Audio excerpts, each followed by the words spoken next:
Hi everybody, this is the Baseball Hype, the amazing, spectacular, terrific, the great one, the People's Champion. Your host, and welcome back to the Baseball Hype. Hope you like this video and hit that subscribe button. So we're going to talk about a move that the Mets made. It's not official yet, and that is they decided to bring back Adam Ottavino. Now, as you can tell, I am not too pleased with that move because he didn't pitch all that great last year. His ERA was pretty decent, but the walks were way up. Now that is a concern. You know, you can have a bullpen. You can't be giving up runs. By putting men on base with walks. The first year with the Mets in 2022, he walked 2.2 batters per 9 innings. But last year in 2023, he walked 4.2 walks per 9 innings, which was about what is a little above his career average. His career average is 4 walks per 9 innings, which is extremely high for any reliever. Anything over 3.5 per 9 innings is very high. And obviously, one of the reasons that the Mets struggled, was that pitching was very inconsistent. They walked a lot of batters. Now, they wanted to sign him because he wasn't looking for a lot of money. They signed him for $4.5 million 1 year. They were in on Hector Neris, but Neris got twice that amount of money. The Mets were very particular about the kind of money they wanted to spend for another bullpen arm. So I would have preferred Neris, but if they're looking at certain dollar signs here, then you walk away from it. They weren't looking for an eighth inning guy. He's not going to be an eighth inning guy.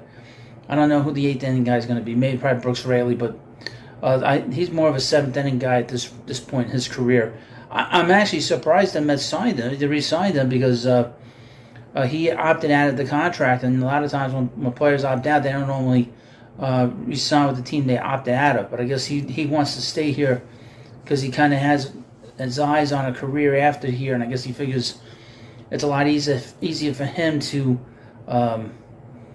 do his broadcasting on SNY when he's finished.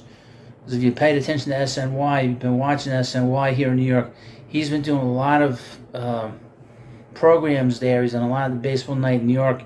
And if you paid attention, he's been on the MLB Network.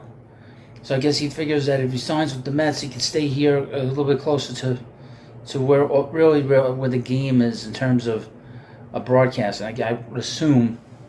Now, where does this leave the Mets bullpen? I'd like to see him get another lefty, but I could probably deal with this, to be honest with you. They need another veteran arm in that bullpen, but the walks have to come down. He can't be walking 4 batters an inning.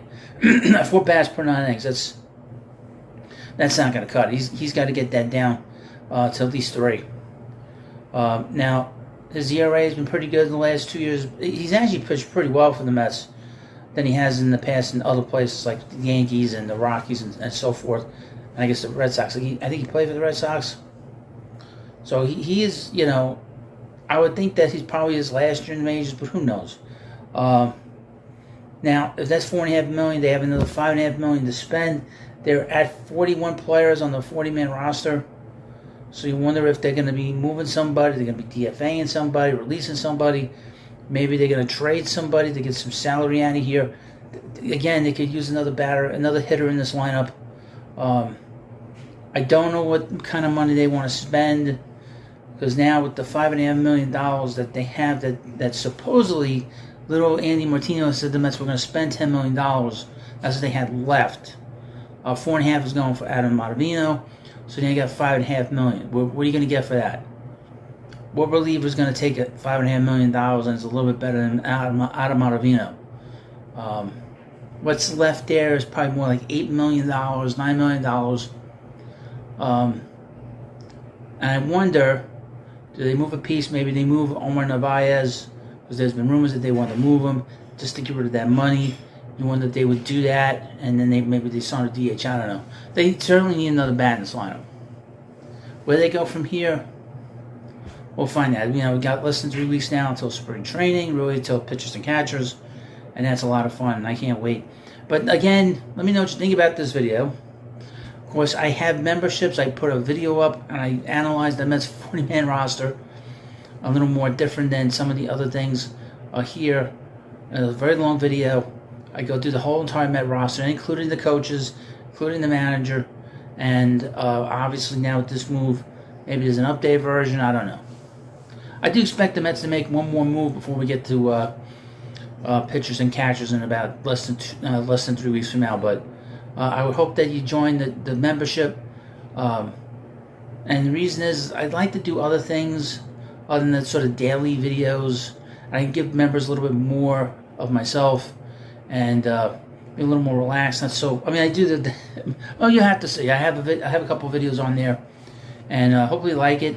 And just go in and hit the join button, and that's it. So, thank you for watching this video. Of course, please subscribe to the Baseball HUD. Thanks for watching, and I'll see you later.